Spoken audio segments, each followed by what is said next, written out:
Chose étrange, troublante, dérangeante même, un intellectuel français suscite l'admiration de quelques proches de Donald Trump, au premier rang desquels le vice-président américain J.D. Vance, un historien, anthropologue, théologien, philosophe aussi, mort en 2015, à l'origine du concept de désir mimétique, penseur aussi de la violence, de la tyrannie. On va le comprendre, je veux parler de René Girard qui intrigue le pouvoir états-unien. Pourtant, J.D. Vance, Peter Thiel ont-ils bien lu René Girard? L'ont-ils seulement même compris? Ce soir, un invité spécialiste de la pensée girardienne et des études mimétiques pour établir la vérité sur la pensée de René Girard, ses intentions, ses interprétations sincères, l'analyse non instrumentalisée de ses textes, avec un objectif dans cet entretien en ligne de mire, donner envie de lire, éventuellement de le relire. René Girard, bonsoir Benoît Chantre. Bonsoir Quentin Lafay, merci de votre invitation. Merci d'être ici, vous êtes éditeur, président de l'association de recherche mimétique que vous avez cofondée avec René Girard et vous avez signé d'ailleurs la biographie intellectuelle en 2023 de René Girard chez Grasset et vous faites paraître cet ouvrage passionnant, une anthologie que vous avez composée pour et préfacée chez Grasset une nouvelle fois, intitulée Le désir de tyrannie. Alors tentons de comprendre avec vous qui est René Girard et le fond de sa pensée. Merci d'être ce soir dans Question du soir.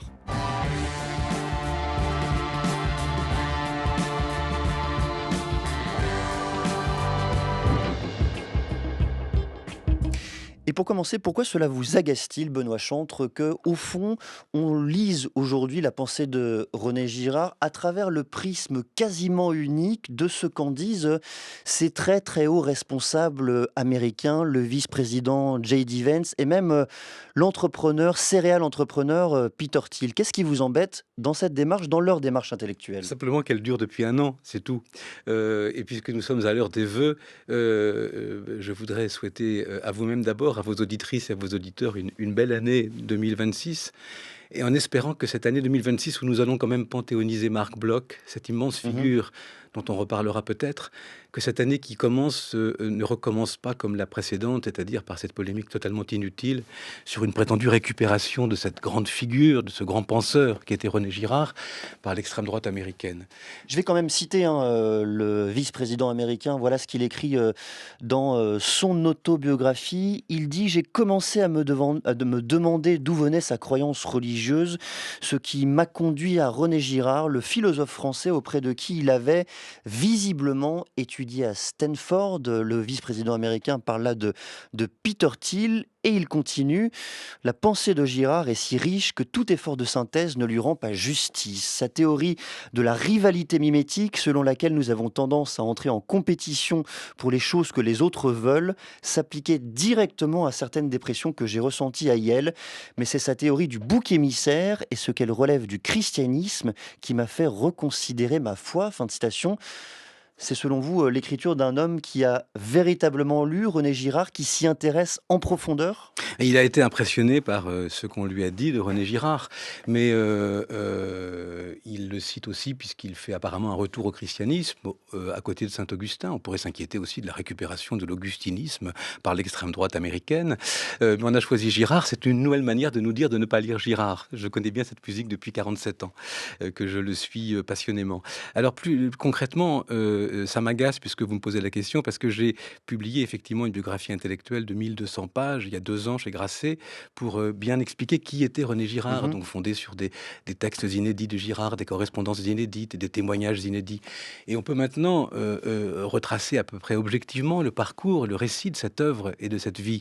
Et il faut dire tout de suite pour nos auditrices et auditeurs qui ne le connaissent pas encore que Girard est un gaulliste de la première heure, avec son père, radical socialiste, grand historien médiéval de la ville d'Avignon, qui quitte avec un diplôme de l'école des Chartes en poche, une Europe en ruine et une France ravagée par le pétainisme et la collaboration.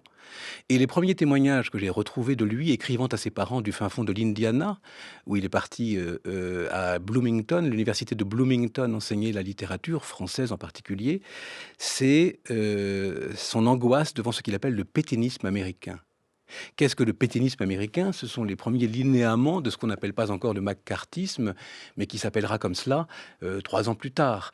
C'est-à-dire une idéologie chauvine, autoritaire, paranoïaque, traquant des ennemis de l'intérieur sous couvert de résister au communisme. C'est quelque chose qui l'identifie très en amont? Très en amont, puisqu'on est en 47.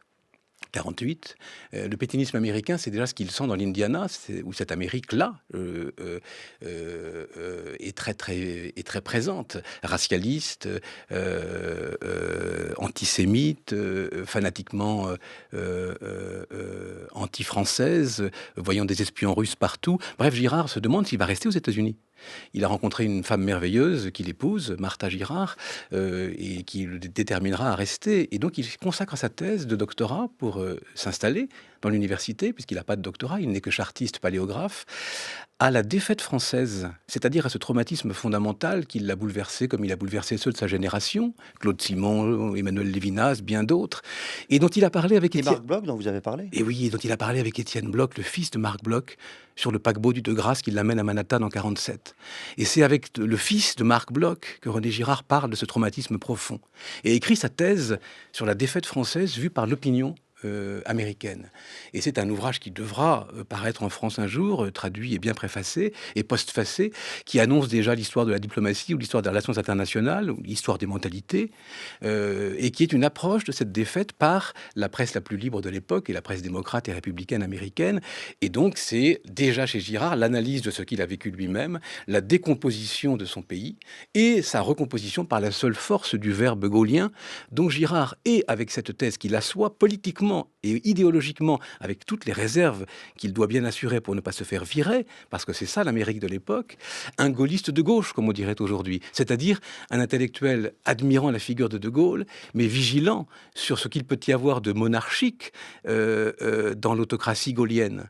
Le gaulliste de gauche, c'est absolument pas le même genre de beauté que ce que nous donne à entendre et à voir J.D. Vance, avec une forme de maurassisme à l'américaine, de catholicisme identitaire, que Girard n'aurait pas du tout assumé personnellement. Et vous dites à juste titre, Benoît Chantre, on explique aujourd'hui la théorie girardienne, la complexité de la théorie girardienne à travers les discours de J.D. Vance et de Peter Thiel, mais ce qui caractérise cette lecture faite par les néoconservateurs américains, par l'extrême droite américaine de ce très très grand penseur français, c'est sans doute qu'elle se traduit par une forme de pessimisme extrêmement ombrageux. Alors que vous expliquez, vous écrivez vous-même que René Girard, au fond, si on le lit correctement, si on le lit bien, il doit nous permettre de tendre vers une forme d'optimisme, malgré tout, malgré les concepts qu'il développe.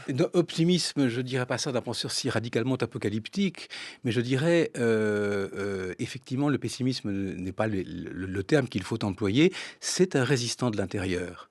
Girard commence son parcours américain, il est devenu citoyen américain en 1957, dans une haine profonde du maccarthisme. Il va détester la guerre du Vietnam et manifester, il sera des grandes manifestations au Pentagone, etc., contre la guerre du Vietnam. Il va détester le triomphalisme américain au moment de l'effondrement du mur de Berlin et partir cette année-là discuter avec des théologiens de la libération au Brésil, des gens comme Leonardo Boff, Hugo Hassmann, Franz Hinkelhammer, des gens qui s'engagent radicalement pour les pauvres. Et Girard déteste le triomphalisme néoconservateur. Et puis quand Girard sort du bureau de vote en 2004, qui va réélire George W. Bush, il me dit au téléphone qu'il a eu le sentiment très profond que quelque chose de très très grave était en train d'arriver dans le monde, en Amérique en particulier, mais dans le monde en général.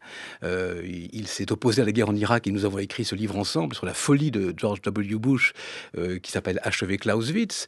Et donc il est évident que ce moment-là que nous sommes en train de vivre et continue sur la même lancée d'un retour d'une Amérique chauvine, d'une Amérique autoritaire. Et Girard a dit cette chose magnifique un jour à Michel Serres. C'est Michel Serres qui me l'a dit peu de temps avant sa mort. « Tu sais, j'aurais vécu assez longtemps ici en Amérique pour connaître l'américanisation de l'Amérique. » C'est cette américanisation de l'Amérique-là que Girard a résisté toute sa vie et que son œuvre témoigne de cette résistance. Et être fidèle à Girard, c'est comprendre que c'est précisément contre cela qu'il se bat. Et s'est battu aux États-Unis. Ce sera ma dernière question sur ce sujet et après on plongera dans l'œuvre de Girard et dans cette anthologie que vous avez composée. quand on vous écoute, on se demande tout de même alors pourquoi ces gens-là, le vice-président des États-Unis, Peter Thiel encore une fois, se réapproprient ces concepts, je les ai cités, de rivalité mémitique, de bouc émissaire. Pourquoi encore une fois établissent-ils ce lien intellectuel avec lui? Alors, l'autobiographie un peu précoce de J.D. Vance me permet pas, pour l'instant, je ne l'ai pas lu et j'ai pas étudié absolument comment est-ce qu'il l'a lu et Mais comment comment. vous le comprenez? Bah, non, d'abord, ce qui est baroque, si vous voulez, c'est que, comme le disait l'ami de René Girard, Michel Foucault, que Girard a fait venir en 70 et en 72 à Buffalo, à notre ami Sander Goodhart, qui était étudiant de Girard à l'époque, je partage avec René Girard, moyennant une différence d'objet et de méthode, cette grande question de l'exclusion. Girard était très proche de Foucault, Foucault était très proche de Girard, ils ont travaillé ensemble, ce que personne ne dit, mais je le dis précisément dans mon gros livre. Et En frappant sur, il est sur sa biographie oui, parce que c'est intellectuelle. un peu tout ça commence effectivement la moutarde me monte au nez. Comment pensez-vous qu'on puisse bâtir une politique d'exclusion sur un penseur qui a radicalement, plus radicalement encore que Michel Foucault, dénoncé l'exclusion comme à l'origine de tous les ordres culturels. Donc il n'a pas dit qu'il fallait exclure pour rebâtir une Amérique grande et nouvelle. Il ne peut pas avoir dit ça. Il a dit que toute culture est fondée sur le meurtre et que précisément l'exclusion est à l'origine des ordres politiques. Allez, plongeons dans cette anthologie que vous avez, je le rappelle, composée pour Grasset, intitulée Le désir de tyrannie. Et commençons avec une voix qui vous émeut particulièrement, la voix même de René Girard. Il s'exprimait en 1990 sur France 3. La crise mimétique, ce serait des crises de mimétisme généralisé, de rivalité mimétique qui se déchaîneraient et qui aboutiraient à des phénomènes de bouc émissaire. Les rites seraient la reprise par une communauté fondée en quelque sorte par ce phénomène victimaire, la reprise sous une forme atténuée du phénomène qui a sauvé ou fondé la communauté. Les mythes seraient le souvenir de cette même crise, c'est-à-dire serait la représentation que les persécuteurs de la victime se font de ce phénomène. Beaucoup de concepts girardiens dans cet extrait de Girard. Benoît Chante, commençons par le début. La crise mimétique, de quoi s'agit-il pour Girard? Ça n'est pas encore le début. Il faut remonter d'un cran en amont pour arriver au premier geste girardien qui finalement reprend cette question du politique, contrairement à ce que pensent beaucoup de ses commentateurs. C'est un penseur politique profond en fait, à partir de l'ébranlement des États qu'il a constaté lui-même. Les puissances et les principautés dont parle saint Paul dans ses épîtres se sont dangereusement fragilisées pendant ces années de guerre et d'occupation. Et Girard a vu dans cette décomposition, recomposition de l'État français, dans cet effondrement de l'État polonais, dans ces dérapages génocidaires abominable dont il a été témoin, a vu la fragilité de cette digue qui fut un temps montée contre les violences intestines des hommes, qui était l'État. Il a vu la fragilité de l'État. Donc, ça n'est pas avec la philosophie politique, une fois qu'il a digéré cette réflexion sur la défaite française, la décomposition et la recomposition de son propre pays, ce n'est pas la philosophie politique qui va l'aider. Girard va aller beaucoup plus à la racine, c'est-à-dire à ce que Machiavel d'un côté, la Boétie de l'autre, avait commencé à entrevoir avant que cela fût interrompu par la création de l'État, qui, comme le dit magnifiquement Pierre Manant dans son livre sur Montaigne, a humilié la liberté républicaine et allégé la servitude des sociétaires. Vous parlez de la tyrannie et de la servitude volontaire de la Boétie. Voilà, l'État est arrivé pour, si vous voulez, trouver une solution, un compromis à une grande question qui était celle du vivre ensemble. Et Machiavel d'un côté, la Boétie de l'autre, ont pensé quelque chose de très profond sous le nom de désir de liberté, son exact contraire, la domination pour la Boétie, pour Machiavel, et la servitude pour la Boétie. Girard vient reprendre cette question du désir de liberté à sa racine même. Et le désir de liberté est tyrannique par essence. Le désir de liberté est un désir de tyrannie. Le désir de liberté Expliquez-nous ce paradoxe. Le désir de liberté est un désir de tyrannie puisqu'il n'est pas un désir de l'objet, mais un désir de l'obstacle. Et cette découverte fondamentale, Girard l'a faite en enseignant la littérature aux États-Unis. c'est-à-dire les romans de l'origine du roman moderne avec Cervantes jusqu'à Proust, en passant par les romans galants, les romans libertins, Stendhal, Flaubert, Dostoïevski aussi bien sûr. Girard découvre que la littérature n'est pas le royaume des choses vagues, mais de lois extrêmement précises, celle d'un désir dit mimétique, qui est non pas un désir de l'objet, mais un désir de l'obstacle. Je ne désire pas un objet spontanément, comme le dit toute la doxa psychanalytique à l'époque. Je ne désire pas spontanément cet objet parce que mon désir est mien et parce que cet objet est celui que je veux acquérir. Je le désire parce qu'un autre le désire ou pourrait déjà le désirer à mes côtés. Cet autre... Je ne désire que parce que l'autre désire lui-même. Je ne désire cet objet que parce qu'un autre, un médiateur, un modèle, le désire déjà ou pourrait le désirer. Monsieur de Rênal, dans Le Rouge et le Noir, veut acquérir, si je puis dire, le précepteur Julien Sorel parce qu'il soupçonne son rival Valenod de vouloir l'embaucher.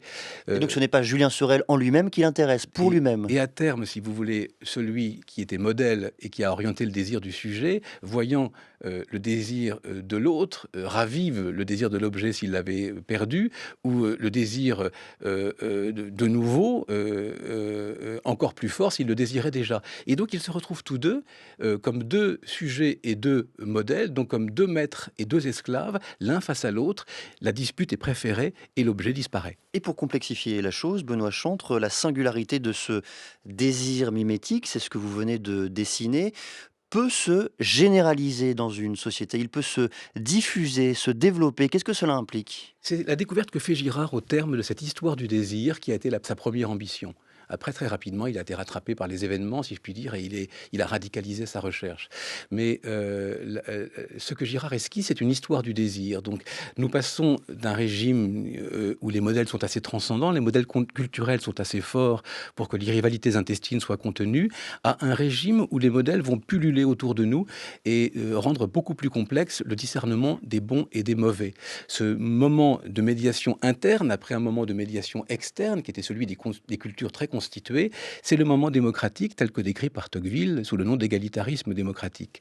Dans cette période post-révolutionnaire, les modèles sont là partout, qui pullulent autour de nous, au point qu'il est très difficile, puisque nous ne sommes plus éduqués par des modèles transcendants, de discerner les bons des mauvais. Et c'est cette obsession croissante de l'autre dont l'histoire du roman nous montre les étapes.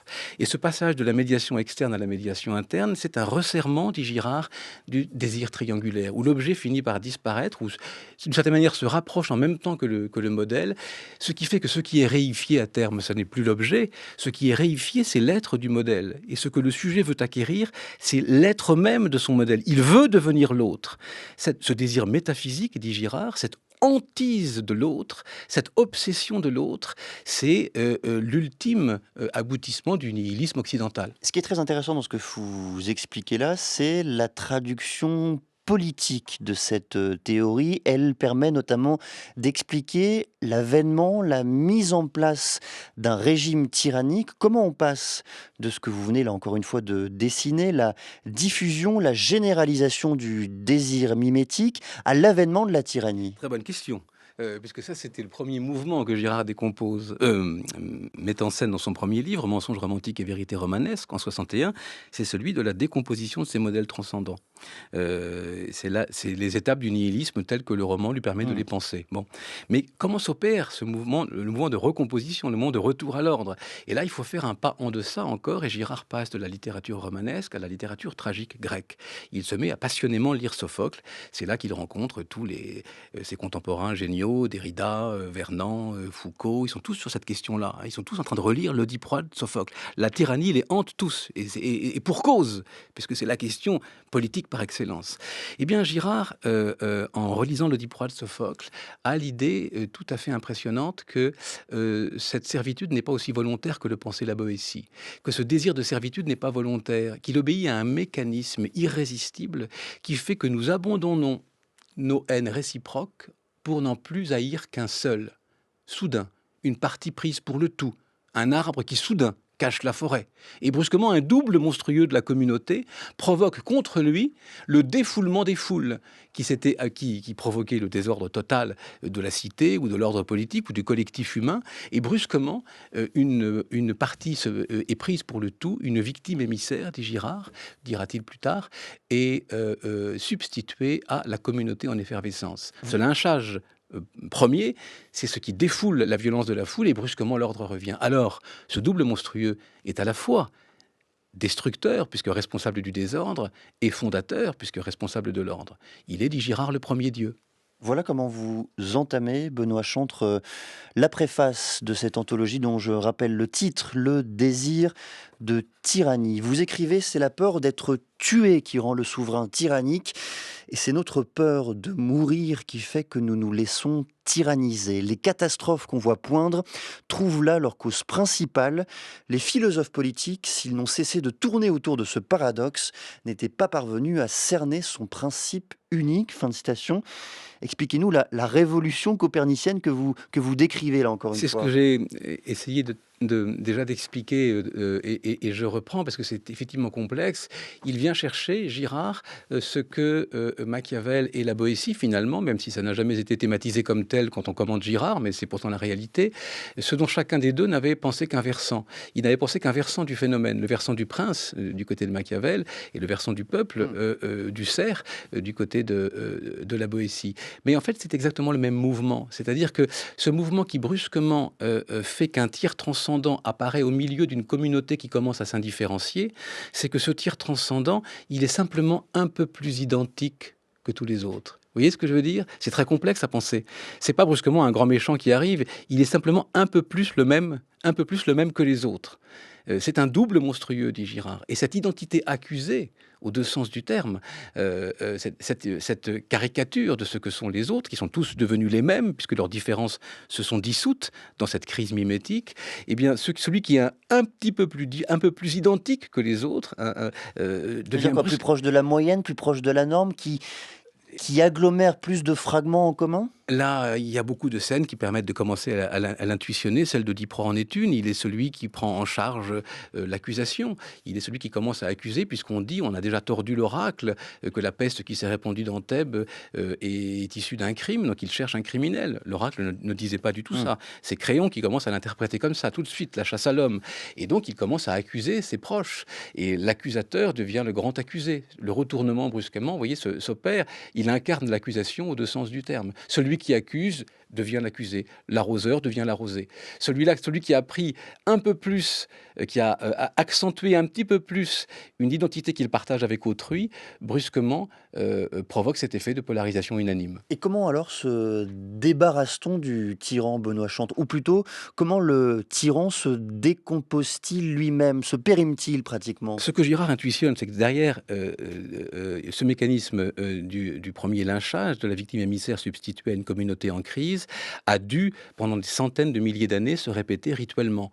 Dès qu'une crise revient dans une société, pour éviter le pire, c'est-à-dire sa destruction possible, on va rejouer la scène. Et donc, les rituels sont là pour rejouer cette scène et, à titre cathartique, éviter que la violence intestine ne se répande à nouveau mimétiquement dans la société.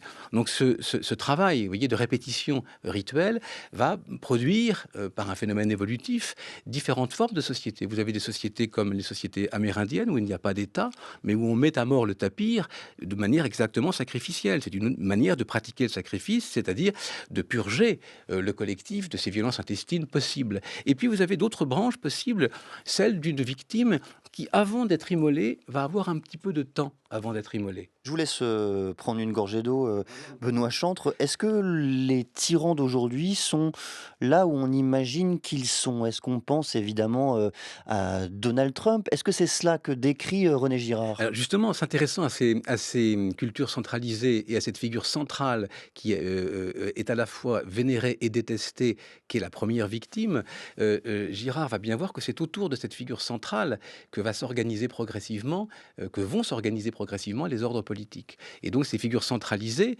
sont des figures qui étaient, si vous voulez, au départ des figures sacrificielles, et qui, parce qu'elles ont eu le temps, entre leur désignation et leur immolation, d'exister un peu, d'être adorées, comme des prisonniers Tupinamba qui vont être dévorés, mais qui avant seront servis comme des rois, puisqu'elle va avoir le temps, cette victime, avant son immolation, d'installer un pouvoir, non pas de manière consciente, mais de manière concrète, elle va inventer d'une certaine manière la sacralité royale, c'est-à-dire centralisée. C'est-à-dire qu'à terme, elle ne sera même plus assassinée. Elle se débrouillera pour que cette violence interne qui bouillonne dans le groupe social soit déchargée non plus sur elle, mais sur des victimes de substitution, puis de substitution, de substitution. Et ainsi, autour de cette figure centrale de la victime émissaire et sa répétition rituelle, s'est construit un pouvoir central dans certaines évolutions collectives et se sont construits des ordres culturels.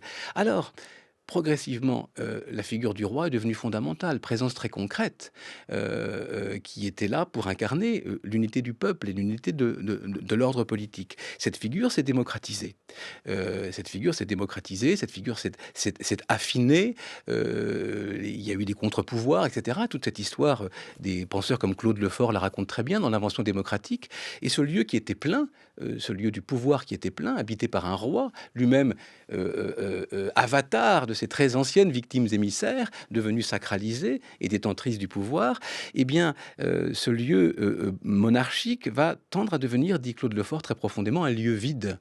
C'est-à-dire un lieu où des individus de plus en plus interchangeables vont de manière de plus en plus abstraite, en quelque sorte, occuper ce lieu vide du pouvoir. Et c'est là la faille des régimes étatiques devenus démocratiques, c'est que précisément, il y aura des tentations, le fascisme, le communisme, aujourd'hui la tyrannie, c'est-à-dire le retour autoritaire dans un pouvoir devenu abstrait d'une figure qui veut faire corps en quelque sorte, qui veut incarner le peuple. Et c'est le populisme. Merci beaucoup, Benoît Chantre. Une vertu au moins à cet échange, nous avoir démontré que la pensée girardienne était bien plus complexe qu'une pensée ou des mots recyclés d'entrepreneurs. Je recommande donc la lecture de votre ouvrage Le désir de tyrannie, qui vient de paraître chez Grasset, une anthologie que vous avez préfacée, une anthologie des textes girardiens. Et merci également à celles et ceux qui ont préparé cette émission: Inès Bouffartic, Sébastien, Bertie Bourdon, Rodi Eken, Léa Racine à la réalisation.